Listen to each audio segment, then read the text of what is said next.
Rencontre ce mardi entre le président de la République et un groupe de sénateurs. L'objectif de cette réunion était de discuter autour de la désignation des représentants du Parlement au sein du Conseil électoral permanent. Le chef de l'État s'est montré satisfait à l'issue de cette réunion. Il a annoncé la poursuite du dialogue avec tous les acteurs sur le dossier de la mise en place de l'organisme électoral. On entend côté que il y a deux propositions sur le tapis que les sénateurs eux-mêmes vont analyser. Une proposition que vous fait eux-mêmes, qui sont propositions de conseil électoral provisoire que vous fait. Deuxième proposition, côté que montré la donne, c'est le sénateur Richer qui a proposé un conseil électoral conjoncturel qui pour répondre à un problème qui vient connaître que le Sénat qui n'a impossibilité pour choisir trois membres. Donc c'était au cours de discussion. Donc moi proposition pas maintenant. Moi fait libre, moi proposer que nous avons pensé à un conseil électoral permanent conjoncturel. Ça veut dire quoi? Il y a une étape qui franchit. Côté il y a 6 membres qui sont déjà installés, qui travaillent, qui est constitutionnel. Le Sénat reconnaît l'impossibilité, quoi que le dit son problème politique, qui n'est pas matériel, pour que vous désigniez 3 membres. Donc face à ça, nous avons accepté que pour répondre à besoin Sénat, que vous-même avez une formule pour désigner 3 membres pour le moment. Même si 3 membres, ça tire, ça c'est pour ça le conjoncturel. Nous disons conseil électoral permanent, conjoncturel permanent parce qu'il y a 6 membres qui sont déjà permanents là-dedans. Conjoncturel parce que le fait que vous n'êtes pas capable de choisir 3 membres, si vous avez une formule pour faire désigner 3 membres, par contre, vous pouvez continuer à travailler sur lui. Mais 3 membres, ça pas permanent eux-mêmes. Donc ça, ce serait un compromis politique, nous avons dit.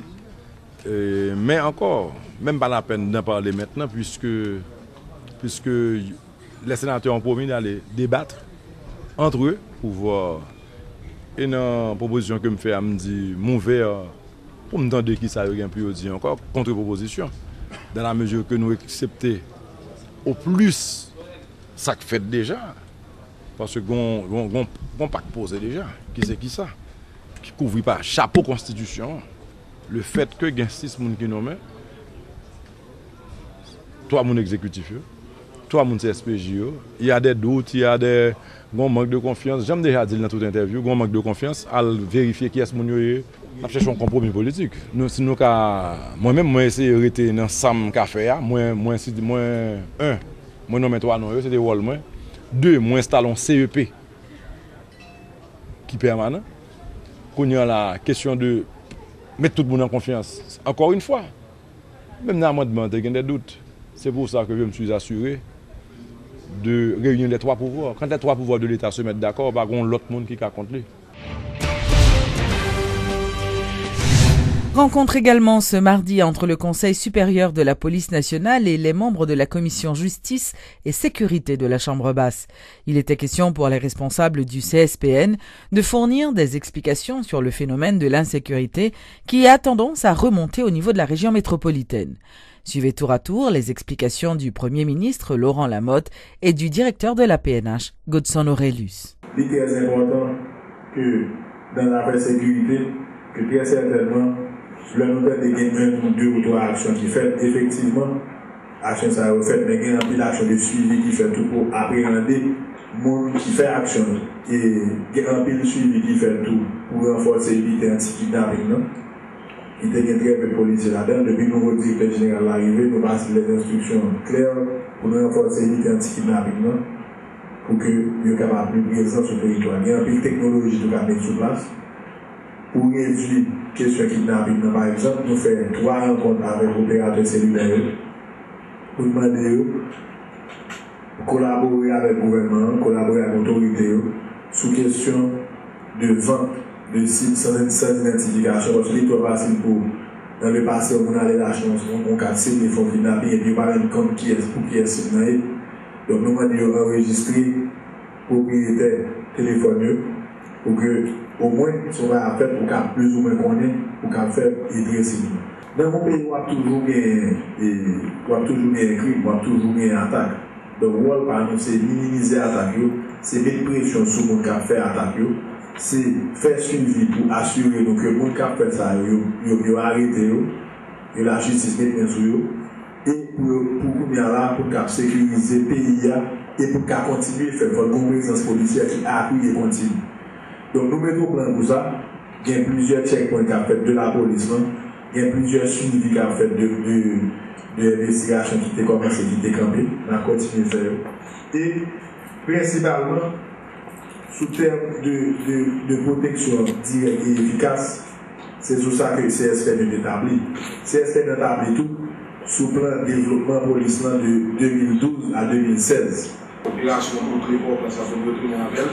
Et en même temps, pendant que nous retournons à l'opération pour les pauvres, des CPJ lui-même, nous avons travaillé en plan opération Dragon 2 à Véro et tout moyen disponible pour lancer en même temps que pour les pauvres fait. Et pendant que nous lançons l'opération pour les pauvres, ça va les détails de soulis, mais l'opération Dragon lui-même, objectif, c'est toute unité qui est dans les CPJ, BRI, BLDS, brigade criminelle, cellule contre l'enlèvement. Donc, toute unité, ça a des bureaux de l'enseignement judiciaire de la CPJ qui font task force et ça va faire tout le bandit que vous avez cherché, qui gagne un fichier de CPJ et tout dossier qui a un traitement dans 4 dossiers, il y a deux rendus qui ont cherché tout. C'est ça que vous allez lancer sous terrain, recherche bandit et pour procéder à l'arrestation. L'année dernière, fin d'année, l'année dernière, là, il y a même opération qui a été faite pendant que les pauvres s'est fait. Opération Dragon 1, qui fait résultat que le détail. Donc nous allons retourner avec, mais cette fois-ci, à plus moderniser. Donc c'est ça que nous gagnons qui va permettre d'entrer l'école ça et même pendant ça, nous allons l'appliquer pour fin d'année. Parce que nous connaissons vraiment depuis qu'il y a une période de l'école va ouverte et période fin d'année, probablement d'enrager. L'ambassadeur de l'Inde en Haïti, avec résidence à Cuba, a remis officiellement ce lundi un chèque de 5 millions de dollars à l'État haïtien pour la construction de 300 maisons. Lors d'une rencontre avec la presse ce mardi, le diplomate indien a expliqué le sens de ce geste. Il a également promis de renforcer la coopération entre nos deux pays. Mr. President was very gracious. Le président est très chaleureux avec nous, il bien accueilli nous et il parle nous tout de relations gagnées et de bonnes relations que le pays d'Haïti gagne avec la République de l'Inde. Il précisait qu'il n'y a pas assuré que l'agence que la République de l'Inde offre 5 millions de dollars américains que l'utiliser pour construction caille pour reloger Mounion.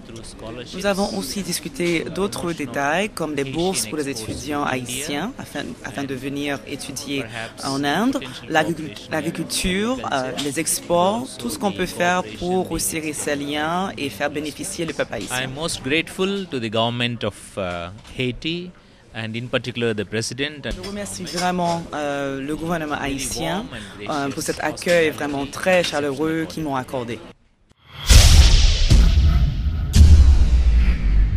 Le président de la Chambre de commerce et d'industrie d'Haïti, Hervé Denis, souhaite la levée de l'interdiction de départ émise à l'encontre de certains hommes d'affaires.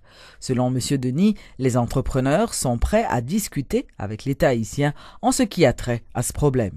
Personnellement, je n'ai jamais cherché des conflits. Au contraire, je cherche l'apaisement au niveau des rapports. Ce n'est pas créer des crises, mais c'est plutôt essayer même d'aller au-devant et d'essayer de les aider. Moi, je crois que la Chambre pourrait offrir ses bons auspices à ce niveau-là et aider plus ou moins la DGI à travailler pour pouvoir élargir l'assiette fiscale du pays. Ça, c'est notre credo. Vous l'avez toujours souvent entendu ici. Moi, je parle d'élargir, d'intégrer l'informel dans le formel, tout ça. Et ceci, c'est pour permettre au trésor public d'être élargi. Donc, de ce côté-là, je crois que ce qu'il faudrait, c'est peut-être, premièrement, un peu de pondération, un peu de sagesse, voyez, et en même temps, et même proposer nos bons offices pour favoriser, si vous voulez, un règlement à l'amiable, et comme cela se doit dans une société qui achemine vers la démocratie, et comme cela se fait. De toute façon, les crises ont ce côté un petit peu pervers, mais nous, tous ces investisseurs qui sont ici, tous ces gens qui sont visés, Je crois que Haïti, c'est leur pays. Et ils ont décidé de travailler en Haïti, d'avoir des investissements qui coûtent plusieurs millions de dollars. Je crois que c'est pour cette raison que ce serait vraiment un peu très dur pour eux. Il faudrait que cette mesure soit levée de toute urgence pour que ces gens puissent continuer à vaquer à leur occupation. De toute façon, ce n'est pas du monde qui puisse prendre la fuite. Je crois que c'est hors de question que ces gens puissent prendre la fuite. Donc, je crois du côté de la DGI, il faudrait un peu cette sagesse pour pouvoir permettre à ce monde-là de travailler convenablement et que leurs affaires puissent prospérer pour qu'ils puissent continuer à contribuer à l'enveloppe budgétaire du pays, à l'enveloppe fiscale du pays. Le Fonds d'assistance économique et sociale poursuit sa campagne de distribution de kits alimentaires et de téléphones portables au profit des personnes les plus vulnérables. Ce mardi, le directeur général du FAES, Klaus Eberwein, a effectué une tournée au camp de Canaan où il a distribué plusieurs kits alimentaires et des téléphones cellulaires. M. Eberwein a une nouvelle fois rappelé que cette distribution s'inscrit dans le cadre du programme Ti Maman Chérie lancé par le gouvernement. Nous venons là, nous identifier à travers un mécanisme, à travers la direction de protection civile et un mécanisme d'enquête que nous allons visiter Kaï Mounio, les gens qui sont affectés et en plus qui sont plus vulnérables, parce que c'est deux critères. Non seulement il faut affecter par cyclone, il faut qu'on ait un état de vulnérabilité extrême. L'invulnérabilité n'a pas parlé de pauvreté. Nous portons également des kits alimentaires que le programme a pas grand goût à envoyer pour nous qui ont un kit en urgence pour aussi soulagement en attendant que le cas fait face à la situation. Parce qu'il y a un pile de gens qui effectivement perdu tout manger, ou perdu tout business, au moins ils ont un premier petit bagage qui peut kembe. Donc là nous portons une partie de la population et ensuite rapidement même caravane ça pour suivre un itinéraire qui définit par rapport à carte de impact de Isaac. Donc nous parlons Benetou, nous parlons l'île de Lagonave, nous parlons de police, nous parlons Marigot, nous parlons dans le Léogane déjà, dans quelques côtés Port-au-Prince. Donc un code que nous avons suivi, c'est mon bail que nous avons fait comme ça, c'est un bail très étudié et c'est là que vraiment FAES est intervenu, c'est comme exécution qui assure que bail est fait vraiment de manière méthodologique. Puis nous avons des formateurs, nous avons à peu près une quarantaine de formateurs capables de nous utiliser. Les câbles arrivés sur le téléphone neuf, les cas un marchand qui désigne pour ça, la tirer comme les cash, mais l'acheter dans mes marchands, ou commerçants.